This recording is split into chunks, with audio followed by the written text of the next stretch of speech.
Hearing that crunch? That is crunchy.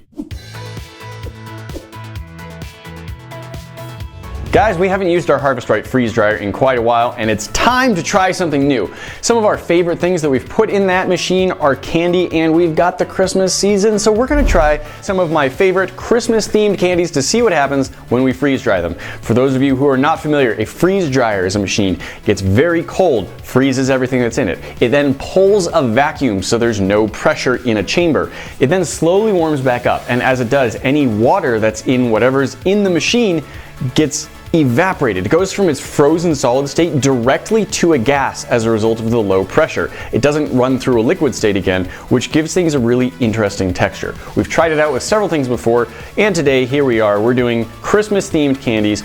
These represent some things that I find sort of nostalgically Christmas themed. Let's talk about what we've got here. We've got the classic, the well-known, the ubiquitous candy cane. Anyone not familiar with these? These are a hard candy that are peppermint flavored, and you can hang them on your Christmas tree branches and it just looks nice and festive. Predicting wise, I don't think much is actually going to happen with our candy canes. I think they're going to look pretty much the same after as they do before. But I've been wrong about the freeze dryer in the past, so we'll see. We've got two flavors of fudge. We have a chocolate and a vanilla fudge. Fudge is notoriously supposed to be rather moist, decadent, rich. It's much softer than, say, a candy cane. And I'm hoping that these will do something fun. It's possible that all of the ooey gooiness of fudge is just due to something like corn syrup, in which case it may not change well, but I think there must be some moisture in this that can be taken out by a freeze dryer. So I'm hoping that this turns into something sort of like the astronaut ice cream, where it's lightweight and crunchy and has a fun texture and dissolves in your mouth. Can't decorate a gingerbread house without gumdrops. Gummy stuff has given us a range of reactions in this machine. We've had some that didn't seem to change at all. We've had some that quadrupled in size and turned into like this lightweight styrofoam sort of texture that was very interesting to bite into. I don't know which one we're gonna get with these. We've got caramels. Caramels, like gummy things, have given us a range of examples. Sometimes they expand a lot and get all crunchy. Sometimes they kind of just don't seem to change. I'm hoping again for the former because it's a really cool texture. Peppermint bark. A lot of the time this is made in large sheets and just shattered. That gives it more of the bark look, but this is what they had available at the store. Now, we've done chocolate before. Chocolate really doesn't have any moisture in it. It has oils in it, but the freeze dryer doesn't take oil out. So I'm gonna say not much is gonna happen with the peppermint bark. So we've just got the one to stand in for all the types of chocolate. You know, we also don't have M&Ms, we don't have Hershey's Kisses, even in all their glorious Christmas decorative styles. We're just going with one. However, we do have these Reese's Peanut Butter Cup trees. Oh, look at that festive tree. And we've got these York Peppermint Patty snowflakes. Now these are not pure chocolate all the way through. They each have a creamy center. One of them is a mint, one of them is a peanut butter center. Peanut butter itself does not react in a freeze dryer except to melt a little bit during the warming stage. But the peanut butter candy mixture inside this, I don't think we've ever tried it. So I'm curious to see if that will change texture at all. I don't think the chocolate is going to do anything, but whatever's inside a Reese's Peanut Butter Cup might. And we've never done a York Peppermint Patty that I remember, but we have done Junior Mints, which are very similar, and those have a tendency to sort of balloon up in really fun ways. So I do think we're gonna get some fun reactions. It's time to put everything on the trays, get them in the machine, and then tomorrow we'll see what they did. Thank you to Climeworks for sponsoring today's video.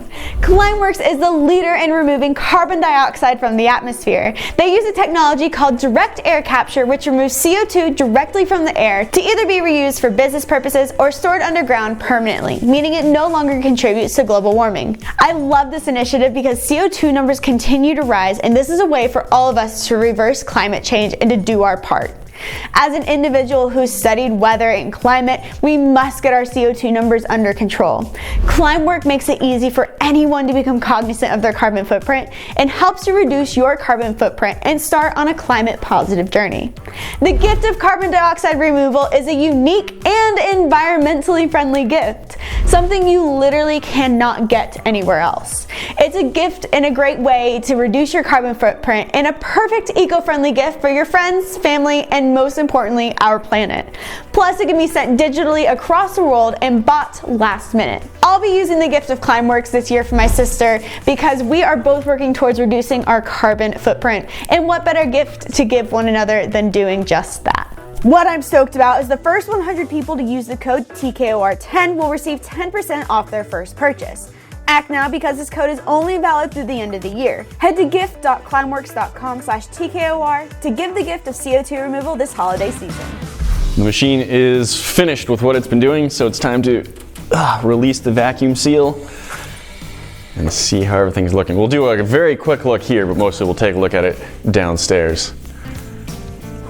Oh, it's cold. We've got some things that look changed, some things that look melted. Oh, and we've got some things that expanded so much that they don't quite fit in the shelves.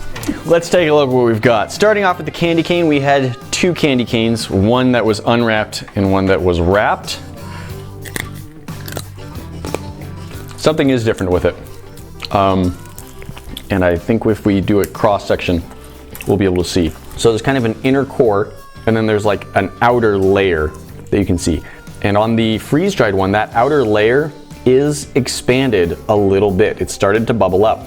When I bite into it, it's also noticeably like more airy and bubbly. Like on a regular candy cane, not really anything happens. On this one though, I'm crunching right through that outer layer. The inside layer doesn't seem to have changed at all. It's just exactly the same, hard candy, no different.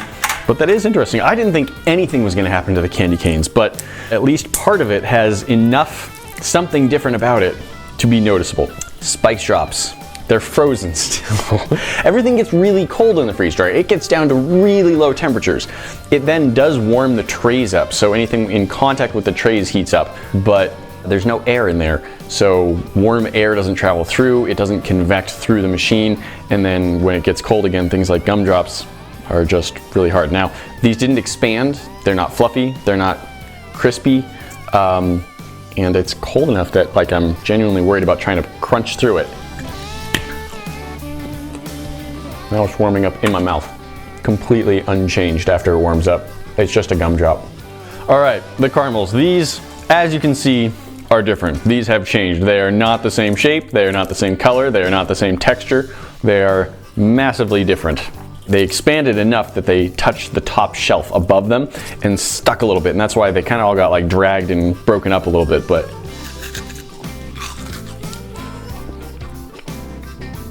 it's like an edible sugar flavored styrofoam. These are actually phenomenal. If anyone out there happens to have a freeze dryer or wants to get one, I would recommend these probably as much as I recommend Skittles, which I love freeze-dried Skittles. But this is absolutely delicious. Next up, we have our peppermint bark. These are the little chocolate squares, and when the trays heat up, it does get warm enough to melt chocolate. So we have some sort of puddled bits of peppermint bark, and some of the caramel dust got onto them, which probably will only help the flavor, but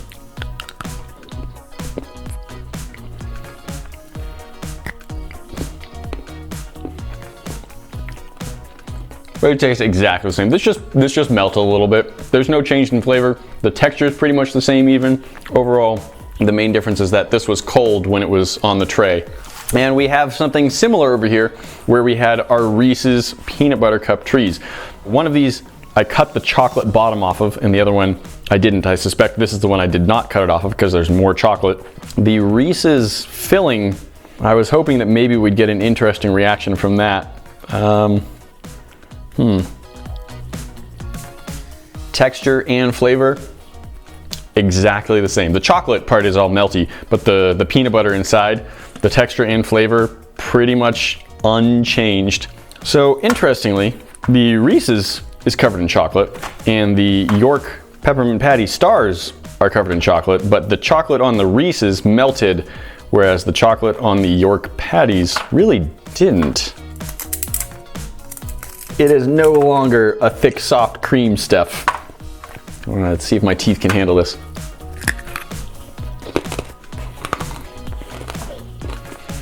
That has the consistency of peanut brittle. It's very crunchy, fairly hard, I don't think it really puffed up as much. Like, you can see the size of them. I mean, they're bigger. There's a little bit of expansion, but not a ton. The chocolate stayed on, but that is really hard. Hearing that crunch? That is crunchy. And now we move on to fudge. So this is a very soft, smooshy fudge to start off with. Both of them have the same consistency. If I take a piece of this fudge and drop it on the tray, get that nice dull thud. If I take a piece of this fudge that's been freeze-dried, that is not quite the same soft, dull thud. Let's cut into one of these and see what we've got. That crunched open. Oh man. Not as hard as the York patties. I was hoping the fudge would turn into something more like the caramel. It's still very sweet. It still has a nice chocolatey flavor to it. I think if it was little pieces about the size of an M&M or a Skittle, that would actually be quite enjoyable. In fact, maybe you could coat those in another candy coating and you'd have something pretty unique. I would like that quite a bit. I think the flavor comes through quite well of both the chocolate and the vanilla fudges I have here. And that's a fun and different texture. If it were that size, it would have a pretty similar texture to a peanut or something. So it would feel kind of like a peanut M&M eating it, but then it would have the flavor of whatever you put in the fudge. And I don't know about you, but I've had a lot of different flavors of fudge over the years. So probably some good options in there. Overall, my favorite is definitely the caramel, and all except the spice drops here are things that I normally like. I'm not a big fan of these. I just think that they're classic for Christmas. They've got the colors, perfect for decorating a gingerbread house. Not my favorite. These caramel ones though, these giant fluff balls that they've turned into, really enjoyable. The flavor comes through super well.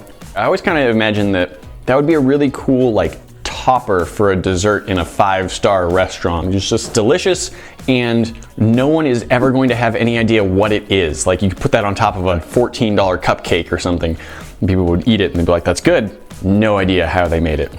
Guys, if you like this video, go ahead and check out some of our others. We'll see you next time.